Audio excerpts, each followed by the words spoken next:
사우디, 러 주도 오펙 플러스 합의, 세계 원유 공급량의 2% 해당 진정세 보이던 국제유가, 다시 $100 넘어설 듯 사우디아라비아 등 석유 수출국 기구 13개 회원국과 러시아 등 10개 비회원국을 합친 23개 산유국의 협의체 오펙 플러스가 5일 하루 200만 배럴 감산에 합의했다. 세계 원유 1일 공급량의 2% 정도 되는 규모다.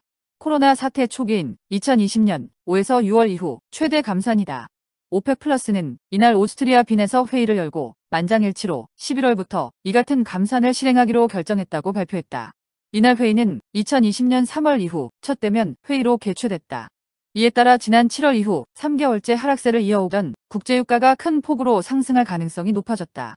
유가가 다시 오를 경우 미국 연방준비제도를 비롯한 주요국 중앙은행들이 인플레이션을 누르기 위해 큰 폭의 금리 인상을 지속하고 이에 따라 세계 경제가 침체에 빠질 것이라는 우려가 커지게 됐다. 이번 회의를 앞두고 시장에서는 하루 감산량을 100만에서 200만 배럴로 예상했는데 최대 폭의 감산이 결정되면서 세계 경제에 유가 쇼크가 발생하게 됐다. 파이낸셜 타임스는 이번 감산 결정은 오펙 플러스를 이끄는 쌍두마차인 사우디아라비아와 러시아가 주도했고 아랍에미리트 등이 전적으로 찬성해 이루어졌다고 전했다. 유가 하락 막으려 대규모 감산 오펙 플러스는 향후 세계 경제 침체 우려로 원유 수요가 줄어들어 원유 수출이 감소하게 될 상황을 우려한 것으로 전해졌다. 세계 각국은 인플레이션을 저지하기 위해 공격적으로 금리를 끌어올리고 있고 이로 인해 지투를 중심으로 주요국 경기가 둔화할 가능성이 커지고 있다. 이런 흐름이 지속돼 유가가 떨어지는 것을 막기 위해 산유국들이 대응에 나선 것이다. 서부 텍사스산 원유 가격은 지난 6월 초 배럴당 $122까지 올랐지만 경기 침체 우려와 달러 강세의 영향을 받아 3개월간 계속 하락해 9월 말에는 배럴당 $79대까지 하락했다. 오펙 플러스가 원유 가격의 추가 하락을 좌시하지 않겠다며 대응한 다른 이유로는 러시아와 EU 간 갈등이 꼽힌다. 올해 에너지 가격 급등으로 홍역을 앓고 있는 이유가 러시아산 원유 가격의 상한제 도입을 추진하자 다른 산유국들도 유가가 낮아질 수 있다는 우려를 한 것으로 알려졌다.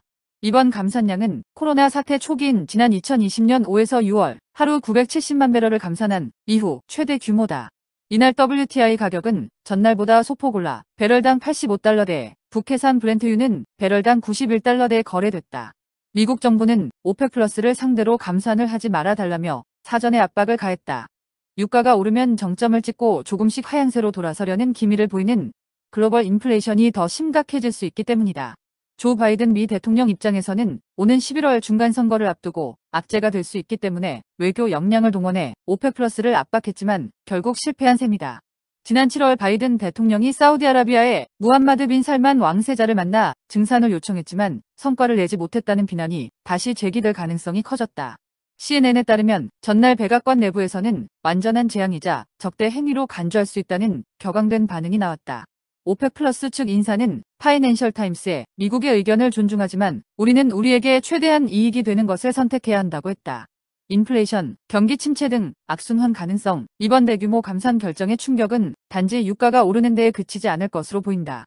연준을 비롯한 주요국 중앙은행들이 물가 상승에 대응해 추가로 금리를 올릴 확률이 높아지고 그에 따라 글로벌 경기가 침체될 확률이 더 높아진다. 원유 감산, 유가 상승, 물가 상승, 금리 인상, 경기 하강으로 이어지는 악순환이 이어지며 세계 경제가 승자 없는 치킨 게임에 빠질 우려가 커진다는 얘기다. 경기 침체 우려로 안전자산인 달러 수요가 더 늘어 킹달러가 유발하는 주요국 간 갈등의 골이 더 심각해질 수 있다. 이날 오펙 플러스의 200만 배럴 감산 소식이 전해지자 뉴욕 증시가 일제히 하락했다.